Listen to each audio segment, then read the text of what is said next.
Yun, good day sa inyo. So ngayon, explain ko lang kasi marami nagtatanong sa akin.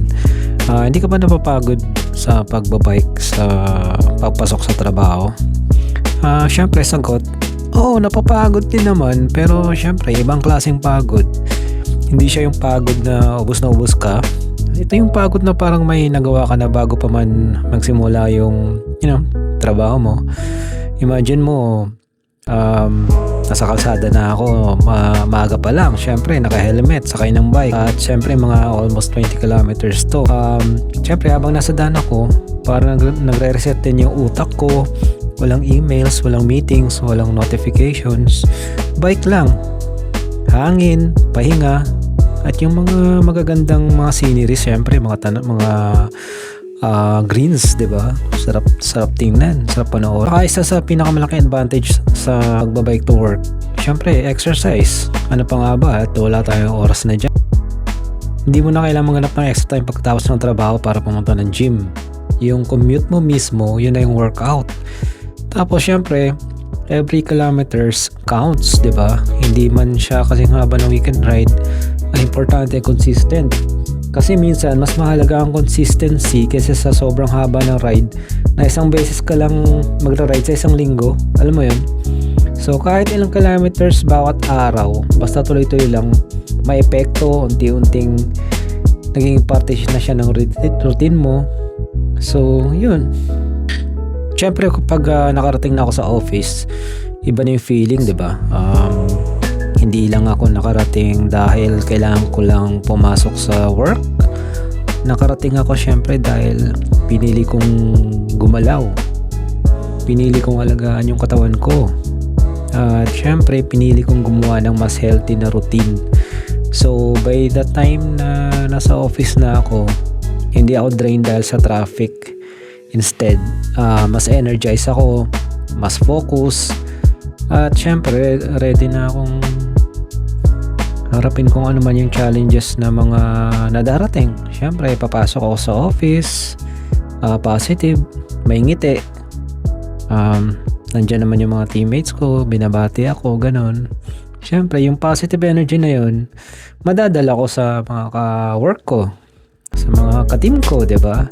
Sa bawat interaction ko sa mga clients namin. Ayun. At syempre, sa mga task na kailangan natin tapusin tsaka gawin, diba? Nakakatuwa kasi maraming lessons ang tinuro sa akin ng cycling na applicable dun sa trabaho. Syempre, nandyan yung patience, disiplina, tsaka yung consistency. Syempre, kapag may matarik na ahon sa kalsada, hindi mo naman pwedeng sabihin, yaw na, ang hirap.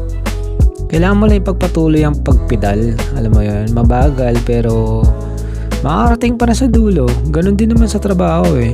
Kapag busy, kapag maraming deadlines, kapag may challenging na mga clients, kapag parang ang daming kailangan tapusin, inisip ko yung ride syempre eh. So lahat ng ahon, may dulo ba? So hindi mo kailangan tapusin lahat ng sabay-sabay. Kailangan mo lang magpatuloy, gano'n. Kailangan patuloy pumedal, pumadyak, diba? At patatapos mo rin yan. Ganun lang din yun. So, ayan.